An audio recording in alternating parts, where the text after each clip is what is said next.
एक देश का नेता खराब हो जाए तो वो देश सफर करता है, लेकिन अगर दुनिया का नेता खराब हो जाए तो पूरी दुनिया सफर करती है। और ये चीज प्रूव हो रही है इस समय पे। दुनिया के स्टॉक मार्केट में हड़कंप मच चुका है। दुनिया के स्टॉक मार्केट में भारी त्राही त्राही देखने को मिली है।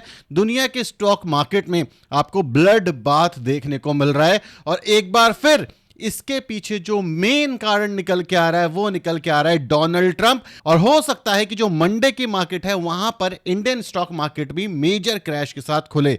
तो बेसिकली हुआ क्या, ट्रंप ने क्या क्या, इस वीडियो में कवर करेंगे, डिटेल में जानेंगे, इसका इंपैक्ट जानेंगे और जानेंगे कि मंडे के लिए हमें कैसे प्रिपेयर करना है। सो मेरा नाम है अभिषेक उपाध्याय, आप देख रहे हो कॉफी थिंकर्स। अगर आपको लॉजिकल प्रैक्टिकल वीडियोस पसंद है तो ये चैनल आपके लिए है।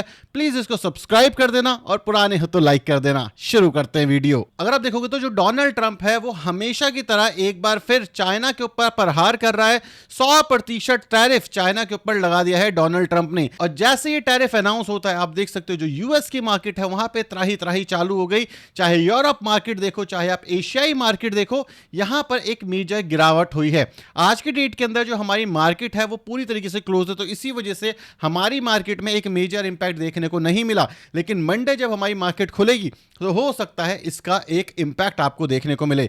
जब भी वीकेंड आता है डोनाल्ड ट्रंप कुछ ना कुछ ऐसे कहता है जिस वजह से बाजार के अंदर हड़कंप आता है। और इसका इंपैक्ट सिर्फ और सिर्फ बाजार तक नहीं रहा। अगर आप नैस्डैक को देखोगे तो एक दिन के अंदर 3.5% के आसपास की गिरावट हुई। ये एक मेजर गिरावट है। और सिर्फ चीजें नैस्डैक तक नहीं थमी, बिटकॉइन के अंदर भी 10% का करेक्शन आपको देखने को मिला है। One of the biggest sale of आपको देखने को मिल रहा है इस न्यूज की वजह से। अगर आप देखोगे इस ब्लड बाथ के अंदर 1.75 ट्रिलियन डॉलर का नुकसान हुआ है। और ट्रंप जो है वो इस मार्केट को रिसेशन की साइड लेते हुए जा रहा है। लेकिन अब बात करते हैं ऐसा सडनली हुआ क्यों, चाइना से ट्रंप की एकदम से लड़ाई शुरू दोबारा क्यों हो गई। अब जो चाइना की फ्लाइट थी जब भी वो उड़ती थी तो वो रशिया का बेस यूज कर सकती थी, जो एयर बेस होता है। अब जो यूएस है उसके और रशिया के जो रिलेशंस है वो अच्छे नहीं है।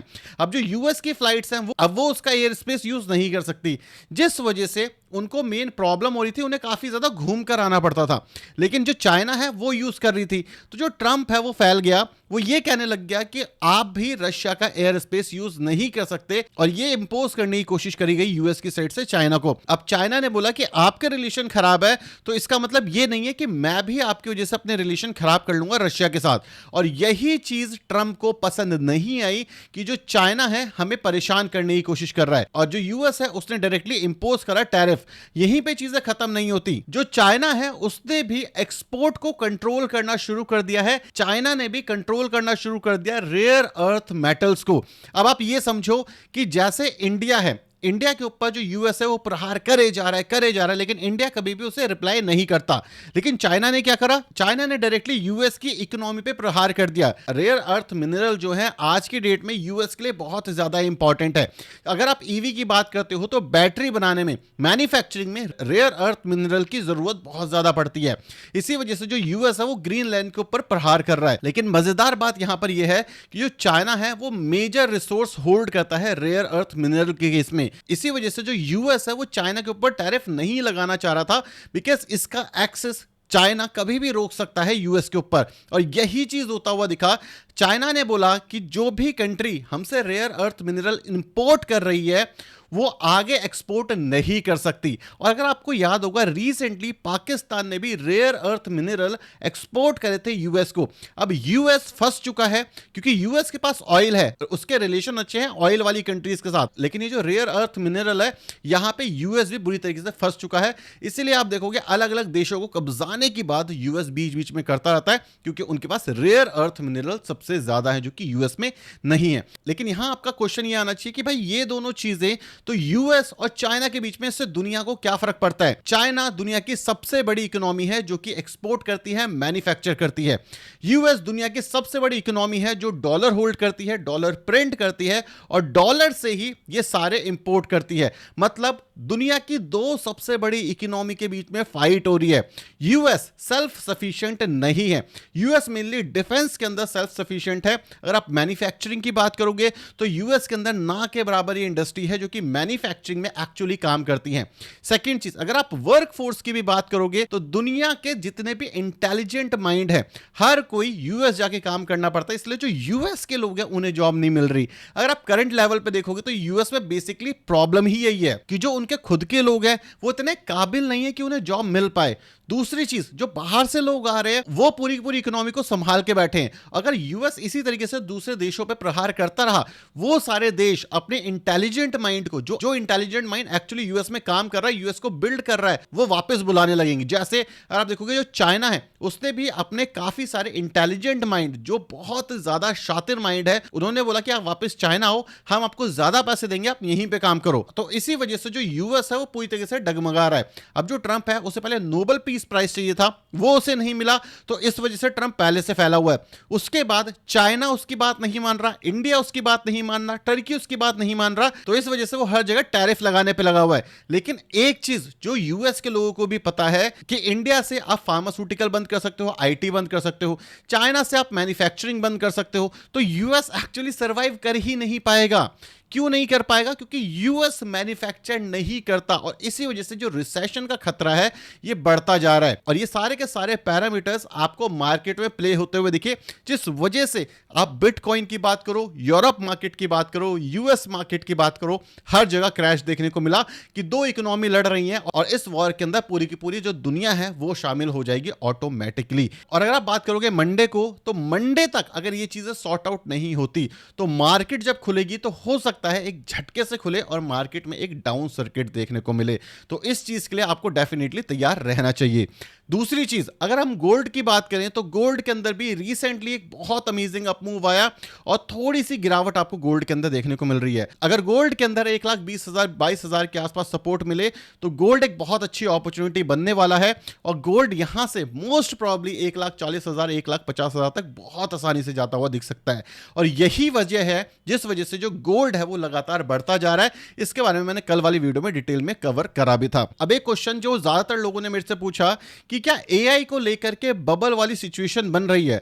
देखो, एआई जो है वो एक्चुअली अमेजिंग चीज है, और एआई ही एक ऐसी चीज है जो कि यूएस डेट क्राइसिस को रिजॉल्व करता हुआ दिख सकता है। जो डेट क्राइसिस है उसको रिजॉल्व करने के लिए आपको रियल प्रोडक्टिविटी चाहिए होगी। जैसे सन 2000 के टाइम पे यूएस के अंदर भी ऑल टाइम हाई का डेट चल रहा था, लेकिन जब इंटरनेट का जमाना आया तो वो जो डेट क्राइसिस था वो कम हो गया। फिर 2007 के बाद जब एक्चुअली क्वांटिटेटिव ईजिंग का कॉन्सेप्ट सही तरीके से इंप्लीमेंट हो पाया, उसके बाद से जो डेट है वो लगातार दुनिया के ऊपर बढ़ता जा रहा है। अब जो एआई है, जिस वजह से लोगों की प्रोडक्टिविटी बढ़ेगी, उसी वजह से जो डेट है वो कम होगा। अब जो एआई है क्या वो सारी जगह फैलने वाला है? नहीं। आपको ये समझना पड़ेगा, जो टॉप टेक जाइंट कंपनी है जैसे एनवीडिया हो गई, जैसे माइक्रोसॉफ्ट हो गई, अमेजॉन हो गई, गूगल हो गई, मेटा हो गई, ये सारी कंपनीज इससे बेनिफिट लेने वाली हैं, और ये सारी ऐसी कंपनीज होने वाली हैं जो एक्चुअली में पैसा बनाते हुए दिखेंगी। अगर आप ओपन एआई की भी बात करोगे, उसके अंदर एक मेजर स्टेक माइक्रोसॉफ्ट ओन करता है, तो माइक्रोसॉफ्ट में पैसा बनता हुआ दिख सकता है। तो अगर आप ये सोच रहे हो ना कि अगला 10 साल किस सेक्टर के लिए बहुत अच्छा होगा, तो एआईएमएल वाली कंपनीज होंगी जो बहुत अच्छा काम करेंगी। इसमें से 80% कंपनी सर्वाइव नहीं कर पाएगी। आप याद रखना, 80% कंपनी सर्वाइव नहीं कर पाएंगी, क्योंकि एआई की उनको एक्चुअली में जरूरत है ही नहीं। वो जबरदस्ती एआई कर रही हैं। अगर आपको याद होगा सन 2000 में भी सेम ही चीज हुई थी। जिन कंपनीज को वेबसाइट की जरूरत नहीं थी वो भी इंटरनेट के नाम पे काफी बड़ी बड़ी वैल्यूएशंस ले रही थी। सो अगर आप एआई को लेकर के काफी एक्साइटेड हो तो भाई एआई की उन कंपनीज में इन्वेस्ट करना जो आपको लगता है फंडामेंटली स्ट्रांग है। और इसी के साथ साथ बिटकॉइन की कंपनीज को भी आपको कंसिडर करना चाहिए, क्योंकि काफी सारे लोग हैं जो बिटकॉइन को लेकर के कॉन्शियस हैं। उनको यह पता होना चाहिए कि बिटकॉइन में अगर आप डायरेक्टली इन्वेस्ट नहीं कर सकते तो कॉइनबेस एक लिस्टेड कंपनी है यूएस के अंदर, वहां पर भी आप अपॉर्चुनिटी देख सकते हो। इंडिया के अंदर डेफिनेटली आपको बैंकिंग देखना चाहिए, माइक्रो कैप देखना चाहिए, स्मॉल कैप देखना चाहिए। वहीं पे मेन पैसा मेरे हिसाब से बनता हुआ दिख सकता है। तो नेट मंडे को हो सकता है थोड़ी सी गिरावट देखने को मिले अगर वीकेंड में चीजें सही नहीं होती। लेकिन क्या इससे डरने वाली बात है? नहीं, इससे डरने वाली बात इसीलिए नहीं है क्योंकि आपको ये पता होना चाहिए जो ट्रंप है उसने ये काम पहले भी करे हुए हैं और मार्केट कहीं ना कहीं ये चीज़ डाइजेस्ट कर सकती है। एक बार शार्प गिरावट हुई उसके बाद मार्केट इसको एडजस्ट करके देन वापस से रिवाइवल हो जाएगा। जो ट्रंप है, इवन यूएस है, वो इस चीज़ को एक्चुअली सर्वाइव नहीं कर सकते कि वो इंडिया से भी पंगा लेकर के चले, साथ साथ चाइना से भी ले ले, रशिया से भी ले ले, क्योंकि वो भी डिपेंडेंट इकोनॉमी है।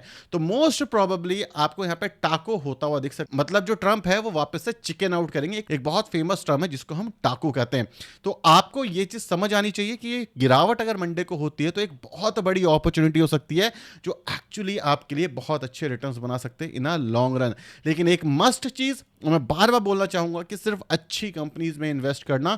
अगर आप किसी भी रैंडम कंपनी में इन्वेस्ट करते हो जहां पे एक्चुअली वैल्यूएशन सही नहीं है, जहां पे एक्चुअली फंडामेंटल सही नहीं है और वो गिर जाती है 20-30%, तो काफी हार्ड टाइम होगा जब वो रिकवर नहीं कर पाएंगी। सो आई होप आपको वीडियो पसंद आई होगी, कुछ नया सीखने को मिला होगा। तो वीडियो पसंद आई, वीडियो को लाइक और चैनल को सब्सक्राइब कर देना। Thank you so much for watching this video. Tata bye, signing of.